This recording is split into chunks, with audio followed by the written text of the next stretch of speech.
Hi and welcome to the screencast. This screencast will take the place of our regular class meeting today, or rather tomorrow, Friday. As I told you in class today, I will be at a tennis match by the time our class meets. I apologize for that, but hopefully this screencast will help cover some of the material that we would have covered in class on Friday. So what we will be talking about today is the nature of Islamic society. And during the past couple of days, you've had a couple of homework assignments that have detailed the expansion of Arabic territories.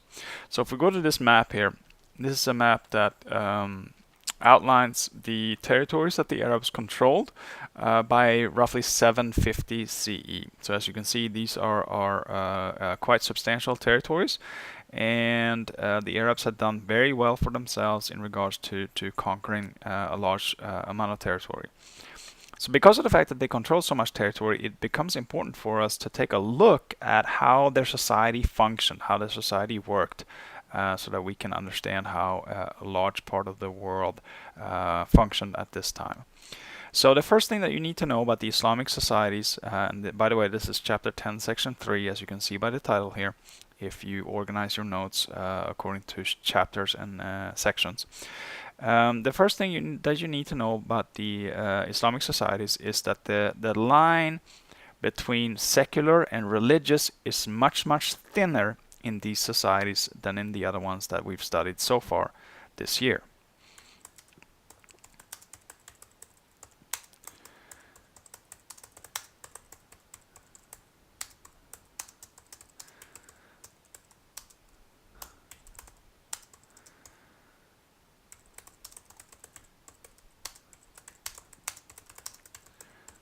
So what that means is that let's say, for instance, a political leader.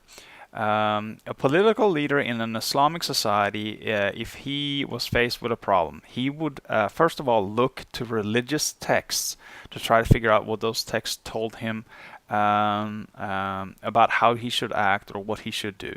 So the Quran and religion plays a huge role in these societies. So the line between secular and religious, secular obviously being non-religious, and religious is much thinner than in other societies. There's not such a clear division between religious aspects of societies and secular aspects of society. So that's kind of the first thing that you need to be aware of.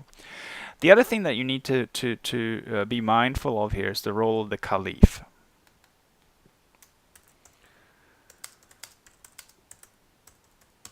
As you should know from your homework assignment that you request on today, the Caliph was seen as kind of the leader of the Islamic society. He was supposed to be a successor to Muhammad, but over time he pretty much turns into an emperor.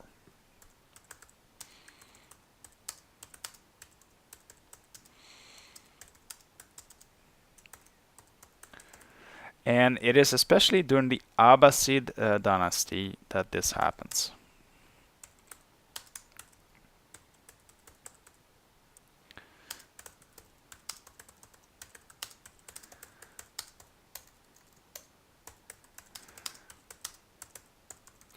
So during the Abbasids, the Caliph basically turns into a one-man ruler. He made all the important decisions, whether that was political decisions, religious decisions, cultural decisions, social decisions, economic decisions. He made every decision. He was pretty much a one-man show here. He did have a couple of helpers. He had two viziers, which you might recognize from ancient Egypt. They had the same title. He had a couple of viziers to help him. But most of the time he made just about all of the decisions himself. So the Caliph is really important. He is really the person that runs the show here. The other thing that you need to be aware of is the fact that despite the power of the Caliph, the sheer size of this empire here meant that it was still pretty decentralized.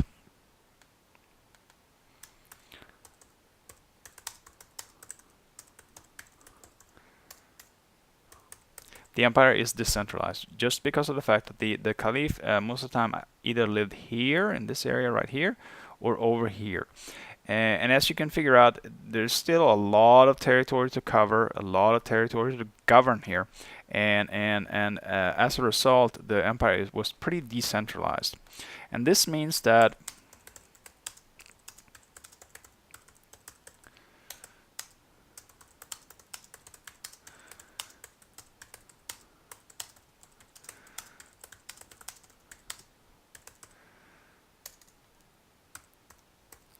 the people in the provinces could pretty much do what they wanted as long as they did not revolt. And we saw this in the homework assignment the other day, that the Arabs, when they conquered a territory, they treated the people in the territory pretty well. They were pretty friendly to these people.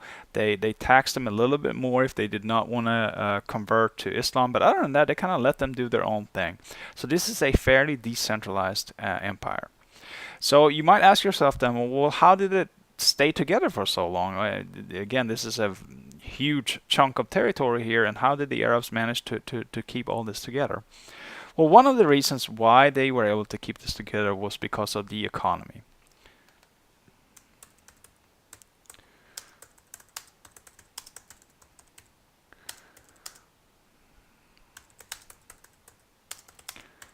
And the Arabs were very strong in the area of trade. They had a lot of trading networks going through various areas of this empire, and they promoted trade. They thought trade was very important, that it was very useful, and that it was a very honorable thing to do. As a matter of fact, the Quran often talks about being a merchant as being, after being a priest, which is obviously the highest kind of calling that you can have in life. A merchant is the second highest calling. It was something very, very honorable. So they were strong in the area of trade and merchants.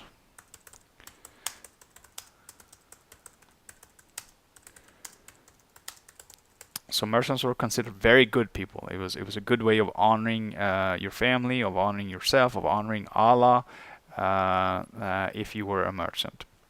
So because of that, their economy really flourished.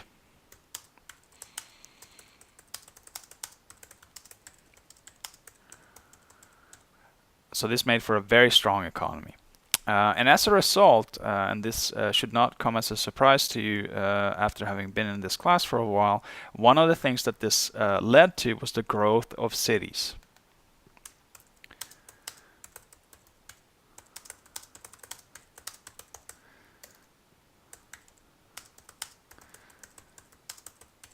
So we have the growth of powerful cities. So, for instance, Cairo, which is located right around here. This was a central location, and trade from the western part of the empire would kind of arrive in Cairo, and they would meet merchants from the east, from the south, from the north. And over time, Cairo turned into a very, very powerful city. So we have three cities here: Cairo, Damascus, and Baghdad, that turned into three of the most powerful cities in the world around this time. And to give you an idea of the time frame here, this is roughly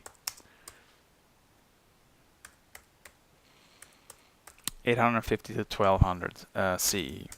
So during this time period, roughly 350 years, these cities, Cairo, Damascus, and Baghdad, were really the leading cities in the world. There are some Chinese cities that are doing really well at this time as well.